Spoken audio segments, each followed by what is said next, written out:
For decades, most cities in Nigeria's southeast developed horizontally. Land spread outward, markets expanded sideways, residential estates swallowed nearby villages. Cities merged into one another without strong urban planning. From Onitsha to Aba, from Enugu to Owerri, the region largely built outward instead of upward. But now, something is changing. Population growth, land scarcity, rising property prices, new money, diaspora investment, commercial pressure, and the dream of a modern African city are forcing a difficult question. Can the Southeast transition from low-rise sprawling cities into a true vertical urban center within the next decade? Could the Southeast develop skylines similar to parts of Lagos, Nairobi, Kigali, Johannesburg, or even Dubai on a smaller scale? Could Southeast cities like Enugu, Aba, Awka, and Owerri begin building upward instead of endlessly sprawling outward? Or will poor planning, infrastructure limitation, and weak regulation stop that dream before it begins? Tonight, we examine the future of urbanization in Southeast Nigeria, not emotionally, not politically, but economically, structurally, technologically, and historically. And by the end of this documentary, one thing may become clear. The Southeast may already be entering the early stages of vertical urban transformation. A vertical city is not simply a city with tall buildings. That is where many people misunderstand urbanization. A true vertical city is a city where residential life rises upward, commercial activity concentrates vertically, transportation becomes layered, land usage becomes more efficient, and population density increases without uncontrolled sprawl. Cities become vertical when land becomes too valuable to waste. This is why places like Hong Kong, Singapore, Dubai, Lagos eventually began growing upward. The Southeast is approaching several of the same pressure. Onitsha already faces severe land constraints due to its geography and explosive commercial density. Studies on urbanization in Onitsha describe rising pressure on land congestion and housing shortages driven by rapid urban growth. Enugu is increasingly dealing with housing stress caused by urban expansion and migration into the city. Owerri continues expanding into surrounding communities at rapid speed, and Aba's industrial commercial corridors are becoming more compact and expensive. The question is no longer whether urban pressure is coming. The real question is, will the region respond intelligently or chaotically? Historically, Igbo urban development was decentralized. Unlike kingdoms that concentrated power into one giant imperial capital, Igbo settlement evolved through distributed commercial communities. This influenced architecture and city structure. Land ownership was family-based. Communities preferred compound housing. People valued personal land control. Horizontal expansion became culturally normal. Even wealthy individuals often preferred large compounds, mansions, multi-building estates, village homes, expansive layouts. This mindset shaped the region's cities. Instead of skyscraper districts, the Southeast produced massive low-rise markets, endless roadside commerce, scattered residential development, and rapidly expanding peri-urban settlements. The result, urban sprawl. Today, parts of Onitsha, Nnewi, Aba, Owerri, and Awka are gradually merging into interconnected urban belts. Some researchers already describe the possibility of a future Southeast mega urban corridor tied together by commerce, transport, and population expansion. But horizontal growth has consequences, huge consequences. Land is becoming expensive, very expensive, especially in strategic urban corridors. In cities like Onitsha, Awka, Enugu, and Owerri, the cost of urban land has surged over the past decade, and when land prices rise, cities eventually do one thing: they build upward. This is basic urban economics. If a developer can earn more money from a 12-floor mixed-use complex than from a bungalow sitting on prime land, vertical development becomes inevitable. Onitsha especially represents a fascinating case study. The city is already one of Nigeria's most densely populated urban zones. Some population estimates project continued aggressive growth into 2030 and beyond. Yet, the city's geography limits expansion. The River Niger, flood-prone zones, commercial congestion, and surrounding built-up areas reduce available space. That pressure naturally pushes cities upward.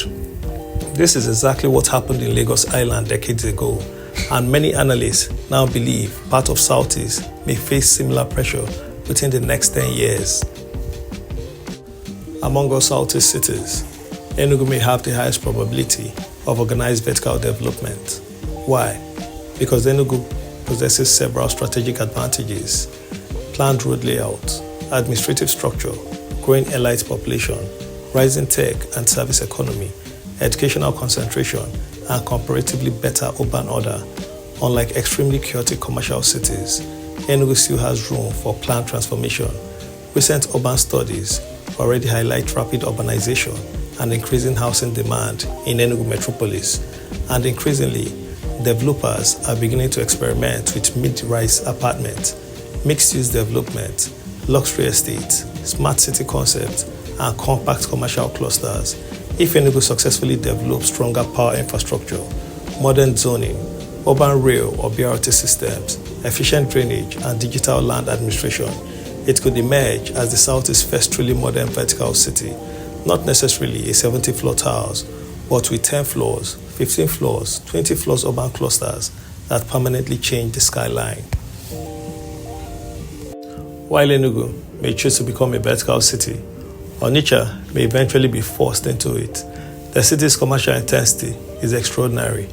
UN Habitat described Onitsha as one of the fastest growing and most densely pressured urban areas in Nigeria, with severe planning and infrastructure challenges tied to uncontrolled expansion.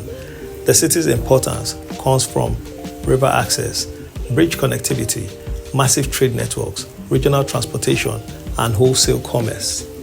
Some projections place the wider Onitsha urban region among Nigeria's largest urban agglomerations. But there is a problem. The current structure is unsustainable. Traffic, drainage failure, informal settlement, overcrowding, land scarcity, poor parking systems, weak zoning. Eventually, economic pressure may force redevelopment, and redevelopment usually means demolition, consolidation, vertical reconstruction. This is how many Asian commercial cities transform. The markets themselves may eventually become vertical, emerging multi-floor electronics markets, vertical logistics centers, rooftop warehousing, integrated residential commercial towers. It sounds futuristic, but economically, it may become unavoidable. One of the most underestimated forces behind future vertical urbanization is diaspora capital. Igbo diaspora investment is enormous. Billions of naira flows yearly into housing, hospitality, estate, malls, plazas, and commercial real estate. Traditionally, this money went into mansions, village compounds, low-density estates, but younger investors are changing priorities. Increasingly, diaspora investors want rental apartment, serviced residence, luxury towers, Airbnb-style development, compact smart living spaces. Why? Because vertical real estate produces recurring income, and cities that attract young professionals eventually favor apartment culture over compound culture. This shift may gradually transform urban psychology in the Southeast, especially among the younger generation. Here's the hard truth. You cannot build a vertical city on weak infrastructure. A vertical city requires stable electricity, water systems, drainage, elevators, fire services, waste management, broadband internet, and transportation networks.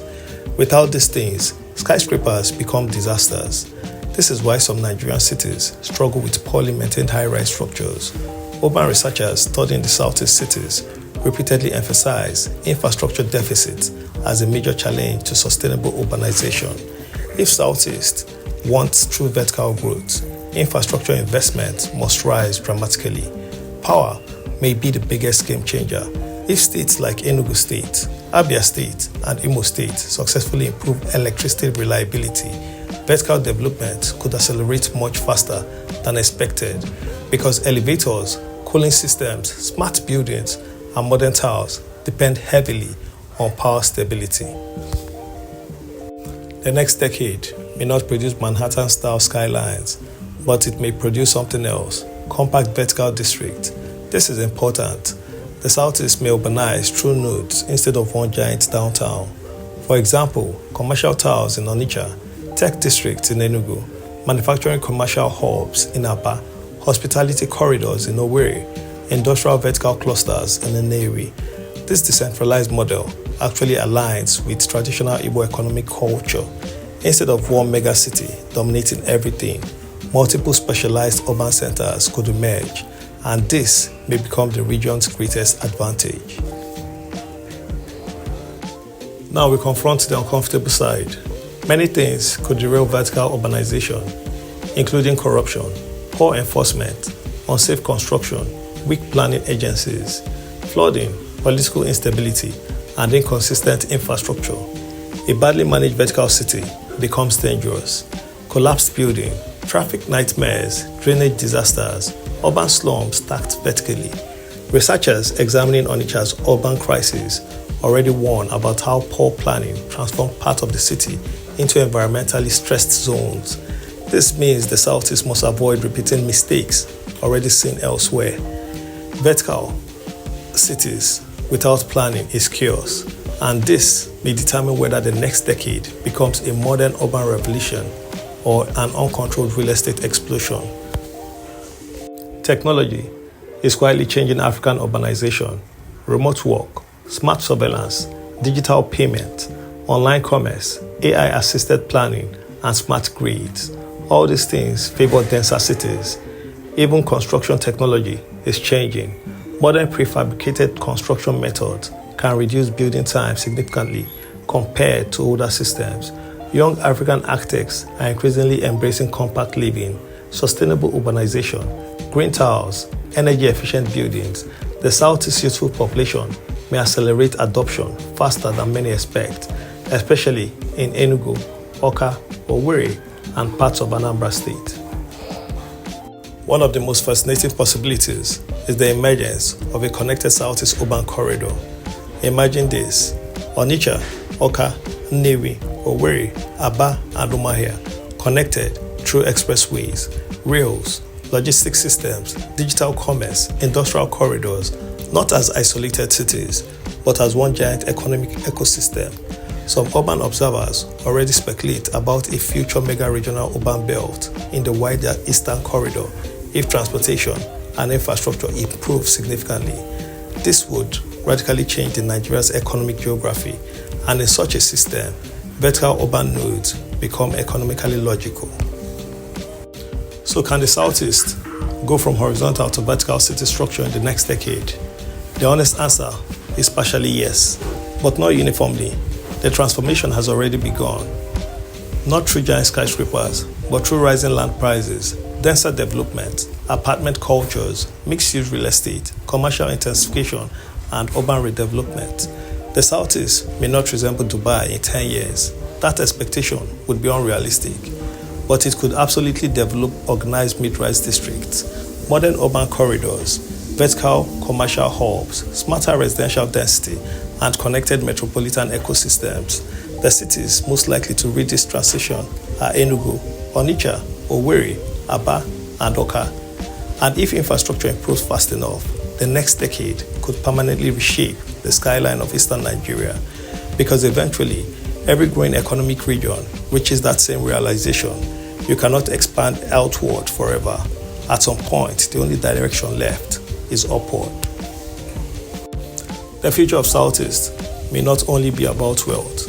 It may be about design, about planning, about building cities capable of carrying the ambition of tens of millions of people.